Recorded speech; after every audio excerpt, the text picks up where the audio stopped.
I'm an attorney with McNeese, Wallace & Nurick. We're literally a mile up the road at the Union National Bank building right up here. I've been practicing law for about 10 years now, currently specializing in about 50% workers' comp, 50% general employment law. My representation focuses solely on representing employers. So when I'm talking to folks, I'm trying to help them avoid litigation, follow the rules, know when an employee is trying to get one over on them, and develop strategies to have safe and productive and legal workplaces. I'm a self-proclaimed city girl. So what I know about farming is what I've learned from my clients in the 10 years that I've been practicing in Lancaster County. So I thought it would be helpful before we get started today to go around the room so I have an idea of who's here, what you do, what kind of employer you are, how many employees you have, and for purposes of that, I'll let you define the term employee, but of course we're going to talk about that a little bit more today with regard to workers' comp. Numbers of employees, lots of family members, lots of part-timers. How many of you use vendors or what you would call independent contractors? Okay, all right, good. So we're going to talk about some of that and whether or not the people you're calling employees are really employees, whether or not the people you're calling independent contractors are independent contractors. As I said, I usually give these presentations to, employers, safety people, human relations people who know my lingo. So I'll try not to be too legally, but if I say something and you're like, Denise, I have no idea what you're talking about, please put your hand up and let me know. Likewise, if you have questions, you can ask them. If it makes more sense to just wait until the end, as Nevin said, please write them down and we'll have time for questions at the end.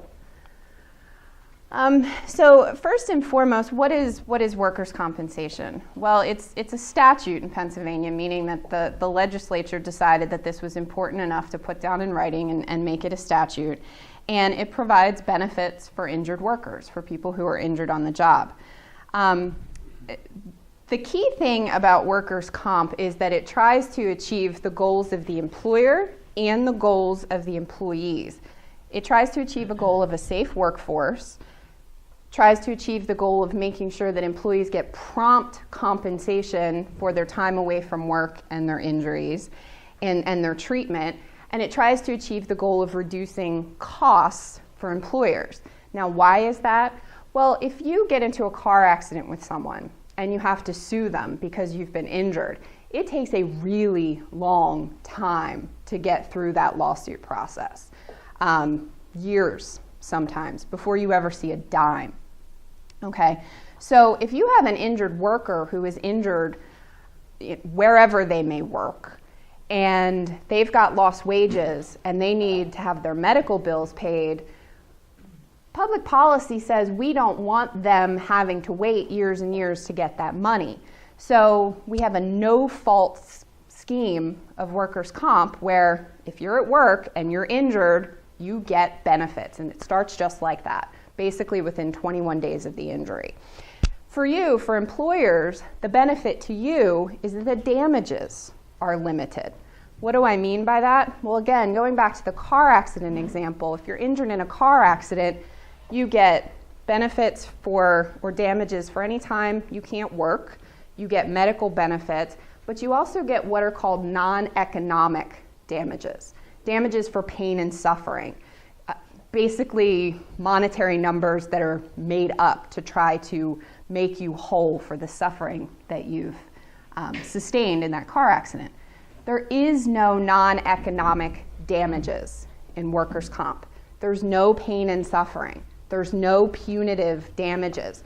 There's no sort of made up numbers. It's wage loss, it's medical benefits, it's death benefits, it's attorney's fees, and it's specific loss benefits, which means, you lose a finger, you lose an arm. There's a specific amount of benefits that's attached to that. So it's predictable, if you will, because there's not this scary pain and suffering made up number out there. So there's benefits, as you can see, to both sides. Plus, it's no fault. That means we don't care if the employee was goofing off. We don't care if you were goofing off. We don't care if there was some condition of your workplace that caused the injury. It doesn't matter. If it's at work, if it's an employee, they get benefits. It covers both injuries and occupational diseases. I have a case right now, for example, with a woman who had allergies, and she worked in a really dusty environment and now has asthma because the dust exacerbated her allergies. That's considered an occupational disease. That's covered under the Workers' Comp Act. So it's not just back problems, broken bones, things like that. It can also be disease that comes out of the workplace.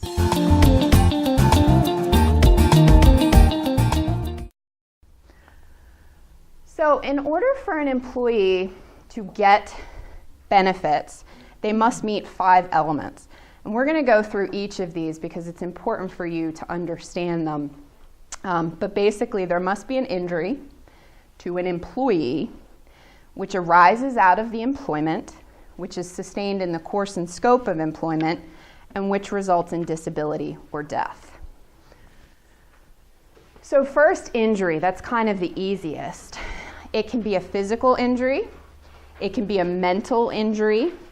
Or as I said, it can be an occupational disease. The definition of injury in Pennsylvania is quite expansive. Basically, if it's an ailment or a condition that was caused by some occurrence at work, it's a work injury. It also includes aggravations. So we take our employees as they come to us. You have an employee with a really bad back. You might not know about it, but they come to you, they've got a really bad back, all kinds of degeneration and arthritis back there. They lift something heavy or they move something heavy, and all of a sudden their back starts hurting worse. It doesn't matter that their back already hurt, as long as whatever they did for you made it worse, they've got a work injury. It's called an aggravation. The benefit for you, though, is as soon as they get back to that baseline pain that they came to you with, then the work injury's gone. But I will tell you very cynically that when people aggravate things at work, they tend to not ever get back to that baseline. Psychological injuries are also compensable. These are more rare, but they do come up. Mental injuries and physical or psychological overlay injuries are compensable. What do I mean by mental? Well, it's a purely mental stressor and then a purely mental manifestation of an injury. So, I had a claim, my boss was really, really hard on me. He yelled at me all the time. Never touched the employee. She was never physically injured, but, caused me a lot of stress and anxiety. Now, I can tell you that Pennsylvania law does not consider that a work injury because there's a pretty high level of proof that the employee has to show. And one of them is, as it says up there, an abnormal working condition. And your boss being mean to you and telling you to do your job is not abnormal. So the more common ones are the psychological overlay, where there's a physical injury. So let's say I'm working around a piece of heavy equipment, my arm gets crushed. I have a physical injury, but maybe I also suffer from post-traumatic stress disorder and just cannot be around that heavy equipment any longer. That would be the psychological piece of it. And if that prevented me from working or prevented me from using that equipment, that would be a work injury. So the employment relationship, this is where it starts to get a little stickier, a little grayer. Basically, it requires a master-servant relationship. So somebody that does work for you, and as a result of them doing work for you, you pay them some form of compensation. Employees are those paid by an employer to perform work. Interestingly enough, illegal aliens are not excluded from the term employee. Just because they shouldn't be working legally in this country doesn't mean they're not entitled to benefits under the Workers' Comp Act. Owners, executives, officers of corporations and businesses are also not excluded. You're considered your own employees. I will tell you that owners and officers and executives can opt out of workers' comp coverage, but you have to affirmatively do that. There's a document that you have to execute and send back to the Department of Labor and Industry in order to opt out. I often don't recommend opting out because if for some reason you get injured, who's going to pay your wage loss? Who's going to pay your medical benefits? Your health insurance company sure isn't going to pay your medical benefits, especially if you were injured at work and you're going to be out of work for a while and not be able to earn a living. So it's a choice that can be made. You can opt out, but I generally don't recommend it. Let's see, the Act also includes some statutorily defined employees. That mostly deals with the construction industry. And then we have some exemptions. The two that would most likely apply to the folks in this room are the casual employee exemption and the ag workers exemption. Casual means occasional, irregular, incidental, comes about by chance, and no fixed duration. So I think a good example of this is you have a farm, your neighbor has a farm, your neighbor comes over one day and helps you plow your field for a couple of hours. You don't really provide him or her any compensation, and that's it. That's done. That neighbor is not going to be your employee because that was just a casual type of situation. If the neighbor comes over every week and helps you, and you provide him or her with some compensation, doesn't matter whether or not you call the neighbor an employee. Probably if it's frequent enough and because he or she is helping you with something that you need to do as a regular part of your business, it's going to be one of your employees. So casual really means casual, no fixed duration, no fixed frequency. And I'll get to the ag exception in just a little bit.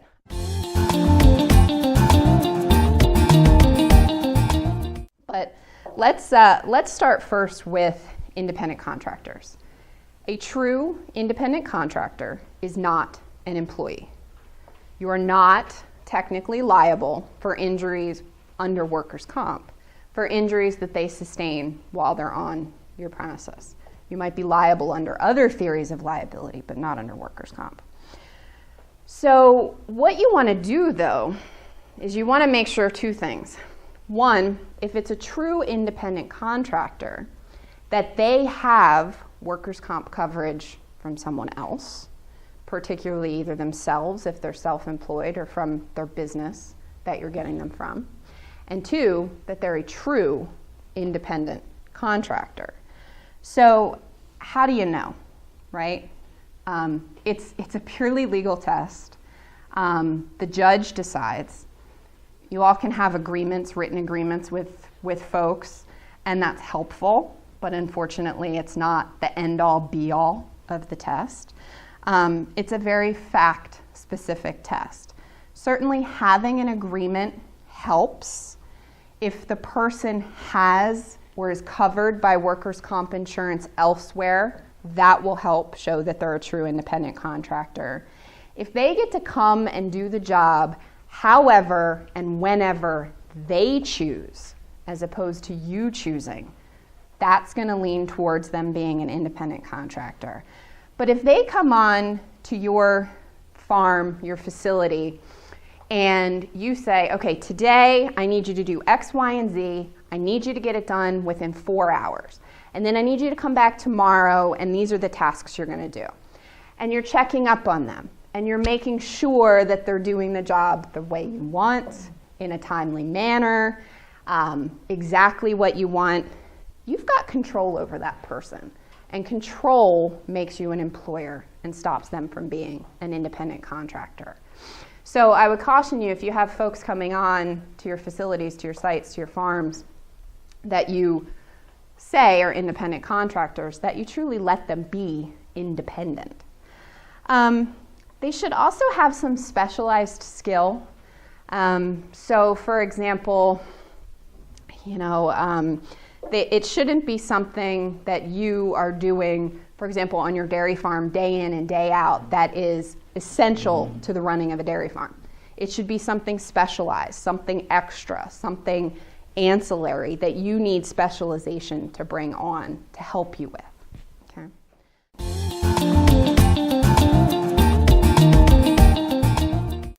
Custom harvesting is I think, a big deal, and now that whole situation has basically mushroomed a little bit, where you have the farmer or the operator who owns the chopper, and then you're bringing in these other, I call them young guys with big tractors and a big forage cart that are secondary, to haul the crop in. So how does that all fit together? Is the young guy with the Fendt tractor and the 22-foot silage cart, is he an independent contractor of the guy running the chopper, or is he an independent contractor of the dairyman who's having his silo filled? And so if he rolls his tractor and is injured, he's self-employed, so he doesn't have a workers' comp policy. He has to be there when you're chopping, so it's not his decision when he comes and hauls. Right. So how to flesh that out a little? I think you've sort of separated out, so we've got three separate individuals. You've got the dairy farmer, you've got the individual that has the equipment, and then you've got the guy that comes in with the tractor and also has some equipment and is actually doing the work. Under the facts as you describe them, and again, this is very fact specific, it seems like this middleman would be the employer of the young guy coming on and doing the work, okay? So, but that doesn't necessarily get you off the hook, because if the middleman thinks that he's an independent contractor and doesn't provide him with workers' comp insurance, and he's injured on your premises, who do you think he's going to go after? He's going to go after you. And likely you have workers' comp, but your policy doesn't cover this individual, because when you sat down with your agent, you didn't list them as an employee. So what the insurance company is likely to do is to help you defend the case, but they're going to issue a reservation of rights letter, and they're going to say, if we're wrong, and if this person was an employee of yours, or you are liable to them in some way, once the court decides that, then all the damages are yours. So there's a lot of risk there, and that's why I say the key here is open communications with the people that are coming on to your farms to help you do the work. Written agreements, and making sure that they have the coverage that they need. So the middleman, you need an agreement with him that says, hey, you're going to come on, you're going to do X, Y, and Z, and you're going to bring your own people in to help you do it. And those people that you bring in, you're going to have coverage for them.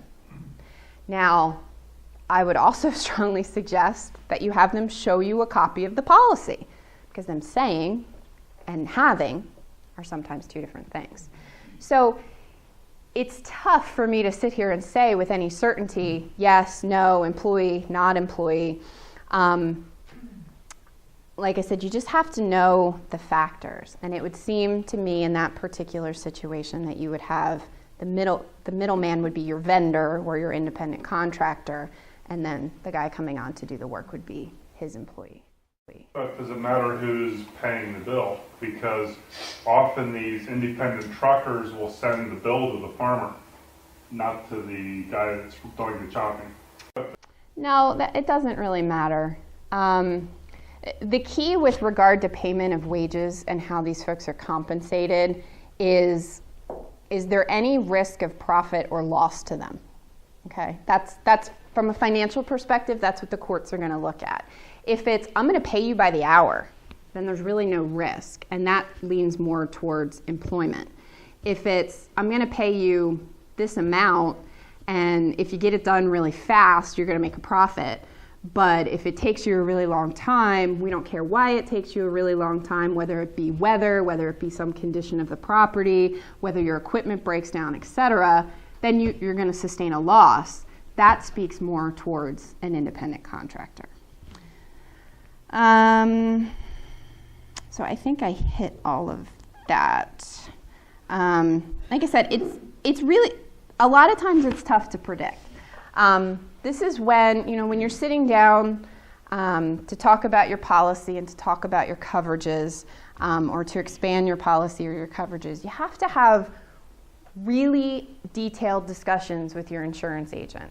Let them know about every single person that could possibly come on to your farm and talk about the relationships with these people. Because I'm telling you, if they end up being an employee and you don't have them covered under your policy, it's going to cost you a lot of money.